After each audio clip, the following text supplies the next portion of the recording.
दोस्तों नमस्कार। आज के इस लेसन में हम कुछ ऐसे शब्दों का प्रयोग करना सीखेंगे जिनका प्रयोग हमें अपने दैनिक जीवन में बहुत सामान्य सी बातों को इंग्लिश लैंग्वेज में व्यक्त करने के लिए करना पड़ता है। मेरा पूरा प्रयास है कि प्रारंभ में जो भी मैं वीडियो बना रहा हूँ वो बिगिनर्स के लिए हो, जिन्हें इंग्लिश लैंग्वेज सीखनी है और जिन्हें ABCD या ये कह सकते हैं कि सिंपल ऐसे लेटर जिन्होंने किया है उस तरीके से पास किया है 10वीं 12वीं, उससे ज़्यादा जिन्हें नहीं आता है, सेंटेंस कंस्ट्रक्शन नहीं आता, अपनी बात कैसे रखना नहीं आता है, वो मेरे प्राइमरी गोल हैं फ़िलहाल।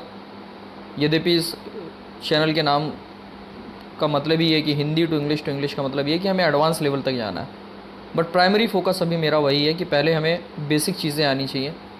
फाउंडेशन जो होती है किसी चीज़ की वो जितनी मजबूत होती है उस पर बनाई गई इमारत उतने ही लंबे समय तक और उतनी दृढ़ होती है। और इसलिए प्रारंभ में बनाए गए मेरे जो वीडियो हैं वो लगभग उस हर व्यक्ति के लिए जिसे ये लैंग्वेज सीखनी है और अभी प्रारंभिक अवस्था में अपने आप को पा रहा है।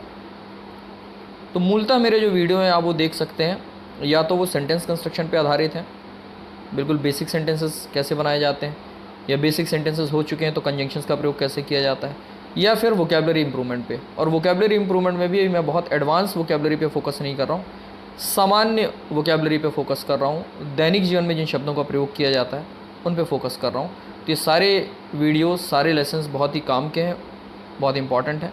इस बात को ध्यान में रखते हुए आप सभी को इस पर फोकस करना है। ऑलराइट, तो सबसे पहले हम देख लेते हैं कि आज के वीडियो में हम कौन कौन से शब्दों को सीखने जा रहे हैं। पहले हिंदी में मैंने आपके सामने लिखा हुआ है, इन्हें आप देख लें। आपको लगता है कि ये सारी चीज़ें आपके सीखने के लिए, आपको लगता है कि ये इन चीज़ों का आपको प्रयोग करना पड़ता है और इनके लिए आपको इंग्लिश में कौन से वर्ड का प्रयोग किया जाता है उसकी जानकारी नहीं है, तो ये वीडियो आपके लिए, आप साथ में बने रहें।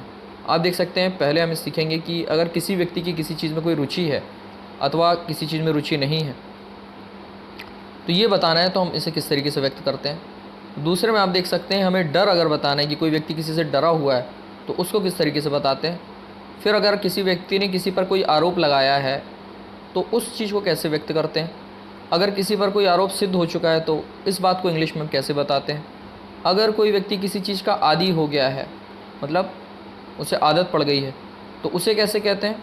और अगर कोई व्यक्ति किसी चीज़ का अभ्यस्त हो चुका है तो उसे कैसे कहते हैं। इसी प्रकार से अगर किसी व्यक्ति ने किसी चीज़ से परहेज़ करना प्रारंभ कर दिया है या परहेज़ करना चाहता है तो उस परहेज़ करने के लिए किस शब्द का प्रयोग किया जाता है। कोई व्यक्ति अगर किसी बीमारी से ग्रसित है तो उसे हम कैसे कहते हैं इंग्लिश लैंग्वेज में। और अगर किसी व्यक्ति को कोर्ट में एक प्रॉपर ट्रायल के थ्रू ये पाया गया कि उस व्यक्ति पर जो आरोप लगाया गया है वो ठीक नहीं था और उसे आरोप से मुक्त कर दिया गया है, तो उस आरोप से मुक्त करने के लिए किस शब्द का किस तरीके से प्रयोग किया जाता है। 9th में आप देख रहे हैं, कोई व्यक्ति किसी काम में व्यस्त है ये बताना है, या किसी काम में तल्लीन है, पूरी तरीके से डूबा हुआ है ये बताना है, तो इसे हम कैसे सीखेंगे। और लास्ट में है, अगर किसी बारे में कोई व्यक्ति गहरा चिंतन मनन कर रहा है तो उसके लिए किस शब्द का प्रयोग किया जाता है। तो इनमें से अगर कोई भी चीज़ ऐसी है जो आपको नहीं आती है तो ये वीडियो आपके लिए है। इस वीडियो के माध्यम से आप वो सीख सकते हैं। इन्हीं सारे शब्दों पे आधारित कुछ सामान्य से सेंटेंसेस मैंने बनाए हैं जिनको भी हम ट्रांसलेट करेंगे और देखेंगे कि उस पर्टिकुलर वर्ड के लिए हमको क्या यूज़ करना है। सबसे पहला आप सेंटेंस देख सकते हैं। इसमें हमने कहा है कि क्रिकेट में उसकी रुचि नहीं है, तो इसमें हम रुचि को व्यक्त कर रहे हैं कि किसी व्यक्ति की क्रिकेट में रुचि नहीं है, तो इसको सिंपली हम कैसे कहेंगे।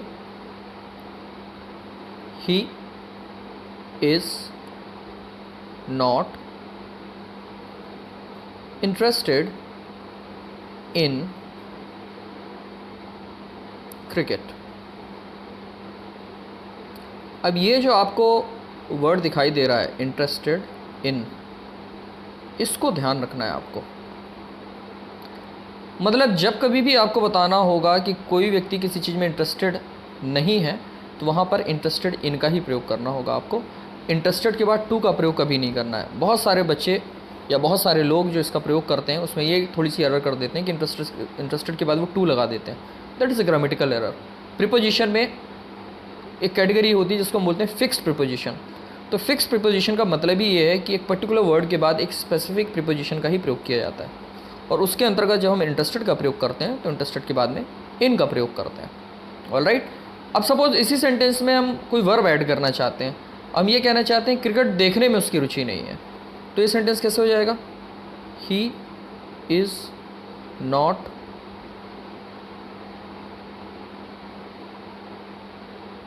इंटरेस्टेड इन, देखने के लिए हम वॉचिंग, तो जो भी वर्ब आएगी उसके साथ आईएनजी फॉर्म लगाना है। ही is not interested in watching cricket. अब यहाँ पे क्रिकेट की जगह मूवी भी हो सकती थी,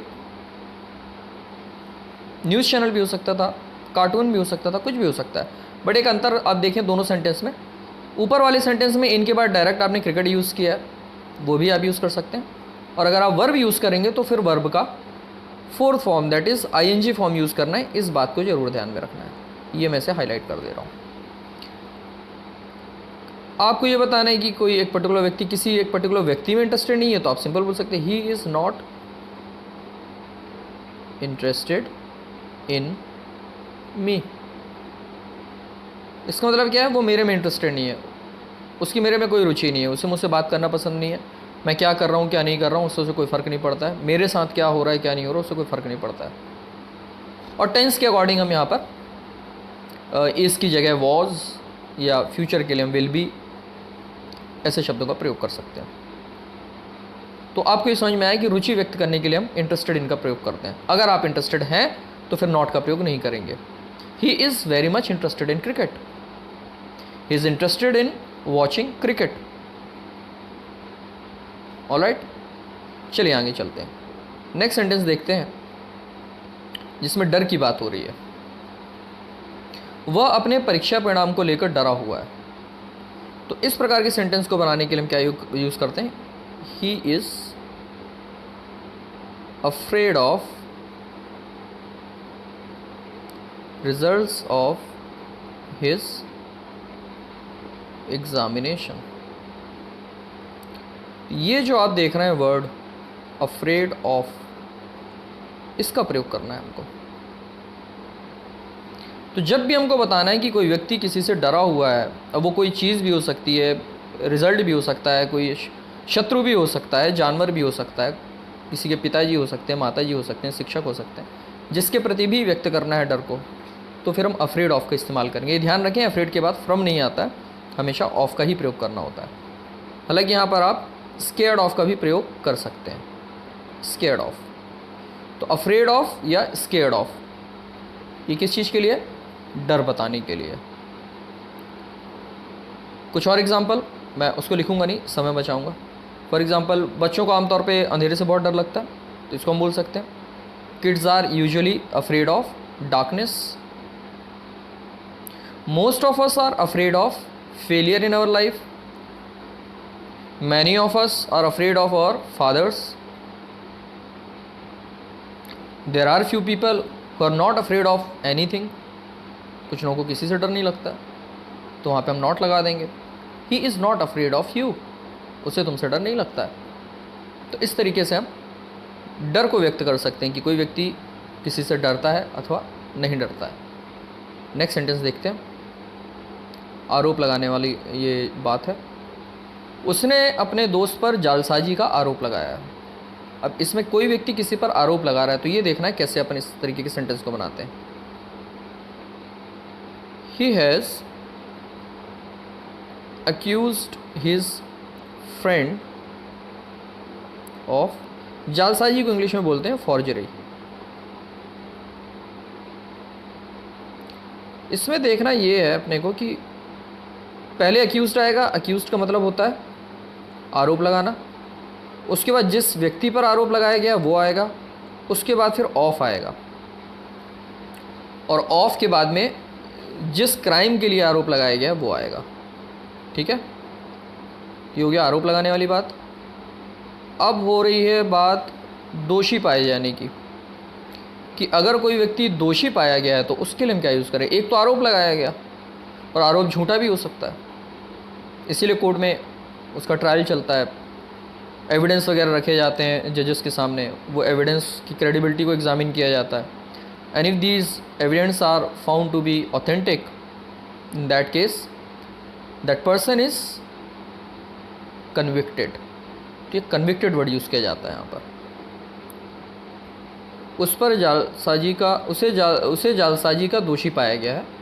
तो यहाँ पर की जगह हम उसे कर लेंगे, उसे जालसाजी का दोषी पाया गया। तो he has been convicted of forgery. तो यहाँ पर हम कन्विक्टेड ऑफ का यूज़ करते हैं। ये प्रीपोजिशन को मैं साथ में बता रहा हूँ क्योंकि इसी में गलतियाँ होती हैं बहुत सारे लोगों को, तो इसका बहुत ध्यान रखेंगे। अक्यूज़ के साथ ऑफ का यूज़ करना है, अफ्रेड के साथ ऑफ का यूज़ करना है, इंटरेस्टेड के साथ इन का यूज़ करना है, कन्विक्ट के साथ ऑफ का यूज़ करना है। बस इस बात का बहुत ध्यान रखना है। इसी प्रकार से उसे शराब की आदत है। अलग अलग लोगों को अलग अलग चीज़ों की आदत होती है। कुछ लोगों को सवेरे लेट उठने की आदत होती है। तो अगर हमें आदत बताना है, किसी व्यक्ति को किसी चीज़ की आदत है, तो उसको हम कैसे व्यक्त कर सकते हैं?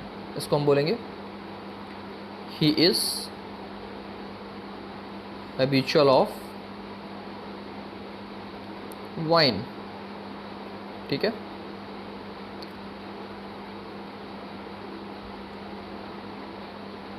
सवेरे लेट उठने की आदत तो क्या हो जाएगा? He is habitual of getting up late in the morning. ठीक है। तो इस तरीके से हम आदत को व्यक्त कर सकते हैं। नेक्स्ट सेंटेंस क्या है? किसान सुबह जल्दी उठने के अभ्यस्त होते हैं। एक होती है आदत जो पड़ जाती है। आदतें आमतौर पर जितनी भी होती हैं वो नुकसानदायक ही होती हैं। एक होता अभ्यस्त होना। अभ्यस्त होना आसान बात नहीं होती है। अभ्यास से ये शब्द बना है, तो ऐसी चीज़ें जो थोड़ी सी कठिन होती हैं तो उनके प्रति आप धीरे धीरे कंफर्टेबल हो जाते हैं जब आपकी प्रैक्टिस बहुत लंबे समय की हो जाती है। तो वहाँ पर हम अभ्यस्त शब्द का प्रयोग करते हैं। यद्यपि कुछ लोग उसके लिए आदि का भी यूज़ करते हैं, बट एक्चुअली मीनिंग वहाँ पर अभ्यस्त होने की होती है। जैसे किसान सुबह जल्दी उठने के आदी होते हैं, बट एक्चुअली वो आदत नहीं है, अभ्यस्त होते हैं। वो ज़्यादा अच्छा वर्ड है क्योंकि उनकी विवशता है, उनके पास बहुत सारे काम होते हैं जिनको करने के लिए उनको उठना पड़ता है, और क्योंकि वो उनका एक रूटीन बन जाता है इसलिए अब उनको उठने में तकलीफ़ नहीं होती है। तो अगर आप किसी चीज़ के अभ्यस्त हो चुके हैं, आम तौर पर जिन चीज़ों को लेके बाकी लोग अभ्यस्त होना उन लोगों के लिए उतना आसान नहीं है, तो वहाँ पर ये अभ्यस्त होने की मीनिंग को कैसे प्रकट करते हैं, चलिए ये देखते हैं। हमने सेंटेंस फार्मर्स में बनाया है तो फार्मर के लिए करते हैं। फार्मर्स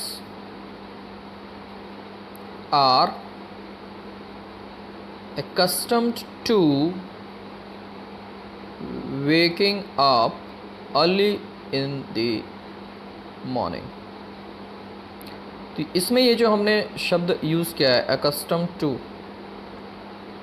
ये इसका प्रयोग होता है अपन जो करते हैं ये बताने के लिए कि कोई व्यक्ति किसी चीज़ का अभ्यस्त है।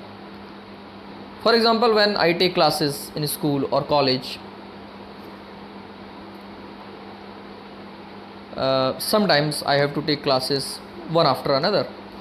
तो ऐसा तो है नहीं कि सवेरे 9 बजे से 5 बजे तक मैं क्लास ले सकता हूँ, but yes I have been accustomed to taking 3 to 4 classes consecutively मतलब एक के बाद एक। तो शुरू में इतना आसान नहीं होता था, बट अब लेते लेते क्या हो गई, वो अभ्यस्त हो गए हम उसके। ठीक है। तो ऐसी कंडीशन में हम accustomed to का यूज़ करते हैं। अब ये देखिए नेक्स्ट सेंटेंस बहुत इंटरेस्टिंग है और बहुत काम का भी है। इसमें हम परहेज करने की बात कर रहे हैं। वह मदिरापान एवं धूम्रपान से परहेज करता है। तो परहेज आमतौर पर ऐसी चीज़ों से किया जाता है जो नुकसानदायक होती हैं, हेल्थ पॉइंट ऑफ व्यू से, फाइनेंस पॉइंट ऑफ व्यू से, दूसरी भी चीज़ें हो सकती हैं, बट जिनसे हम दूरी बनाते हैं उसके लिए हम ये शब्द प्रयोग करते हैं परहेज करने का। तो देखिए इसके लिए हमको किस शब्द का प्रयोग करना होता है? ही abstains from wine and smoking। तो abstain from का प्रयोग किया जाता है ये बताने के लिए कि कोई व्यक्ति किसी चीज़ से परहेज करता है, उससे दूरी बना के रखता है, उसका सेवन नहीं करता है वो। ठीक है। और इन सब की प्रैक्टिस करनी है आपको। यहाँ पे बताया जा रहा है लेकिन प्रैक्टिस नहीं करेंगे तो ज़रूरत पड़ने पर ये शब्द याद नहीं आएंगे, इसलिए इनकी प्रैक्टिस भी करनी है. You have to be accustomed to all these words by practicing them again and again. Unless you become accustomed to using these words, just merely knowing their meaning will be of no avail, of no use to you. So this has to be crystal clear. अब हम बीमारी की बात करें. कोई व्यक्ति किसी बीमारी से ग्रसित है तो इससे हम कैसे व्यक्त करते हैं. उसके पिताजी को कैंसर है, ये केवल एग्जाम्पल है. His father is diseased of cancer. तो ये जो आपको दिखाई दे रहा है डिजीज्ड ऑफ, इसका प्रयोग करके आप जिस भी बीमारी को लिख देंगे इसके बाद में, तो इसका मतलब हो जाएगा कि सब्जेक्ट जो है उस पर्टिकुलर बीमारी से ग्रसित है, उससे पीड़ित है. ठीक है. यहाँ पे आप टीबी भी लिख सकते हैं, एड्स भी लिख सकते हैं, ल्यूकोडर्मा भी लिख सकते हैं, डायरिया भी लिख सकते हैं, जो भी प्रॉब्लम है जिसको. His father is diseased of cancer. फिर नेक्स्ट क्या है, इसमें आरोप मुक्त करने की बात हो रही. उसे कत्ल के आरोप से मुक्त किया गया. He was acquitted of the accusation of murder. तो आरोप मुक्त करने के लिए इस शब्द का प्रयोग होता है एक्विटेड ऑफ. तो he was acquitted of the accusation of murder. उसे मर्डर के आरोप से मुक्त किया गया. Acquitted of. नेक्स्ट, इसमें हम बता रहे हैं कोई व्यक्ति किसी में व्यस्त है. बहुत सिंपल सा वर्ड है, ये बहुत सारे लोगों को आता भी होगा. He is busy in preparing for his exam. तो यहाँ पर हम यूज़ करेंगे वर्ड बिजी इन. तो जब भी बताना है कोई व्यक्ति किसी चीज़ में व्यस्त है अथवा व्यस्त था तो ही वॉज हो जाएगा वहाँ पर, और व्यस्त है इसलिए अपन ने इसका प्रयोग किया. तो is busy in preparing for his exam. इसी से मिलता जुलता, लेकिन अर्थ के पॉइंट ऑफ व्यू से देखा जाए तो बिल्कुल अलग है. वह पेंटिंग बनाने में तल्लीन है. व्यस्त होना एक अलग चीज़ होती है और किसी चीज़ में तल्लीन होना एक अलग चीज़ होती है, जिसमें आप पूरी तरीके से फोकस्ड हो जाते हैं कुछ काम करते हुए. तो इसके लिए हम यूज़ करते हैं he is absorbed in making a painting. तो एब्जॉर्ब्ड का मतलब होता है, एब्जॉर्ब्ड इन मतलब डूब जाना किसी चीज़ में, और वही उसका अर्थ है तल्लीन होना.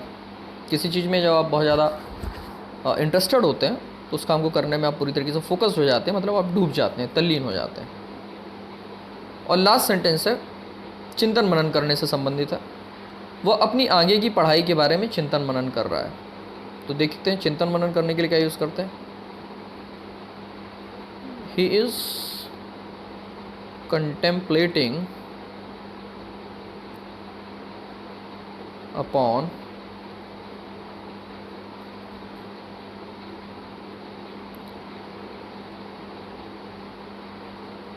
the plan regarding his further studies. इस कंटेम्पलेटिंग अपॉन, यहाँ पर ऑन का भी प्रयोग कर सकते हैं और अपॉन का भी प्रयोग कर सकते हैं. इस contemplating upon the plan regarding his further studies. इसकी आगे की जो पढ़ाई है उससे संबंधित जो योजनाएं हैं उनके बारे में चिंतन मनन कर रहा है कि आगे मुझे क्या पढ़ाई करनी चाहिए, कैसे पढ़ाई करना चाहिए, किस कॉलेज में अप्लाई करना चाहिए, वगैरह वगैरह. तो आज के इस वीडियो में मेरा उद्देश्य था कि आपको इन कुछ महत्वपूर्ण शब्दों का अर्थ एवं उनका प्रयोग बताऊं, और आई होप कि I succeeded at my attempt through this video. If so, it's really nice, but still if you have any doubt related to particularly these words that I discussed today, you can drop your query under comment box. and in case I succeeded at clarifying the meaning of these words and in explaining you how to use these words, I suggest you that just do not stop here. At least make 2 or 3 sentences by of all these words, so that they fit into your memory, and whenever you need to use them you can instantly recall these words. तो आज के लिए इतना ही. In next video again I'll come with some another topic, some another interesting topic related to English language, which is of practical usage. Alright, so फ़िलहाल के लिए इतना ही. तब तक के लिए अपना ध्यान रखें. Take care and bye bye.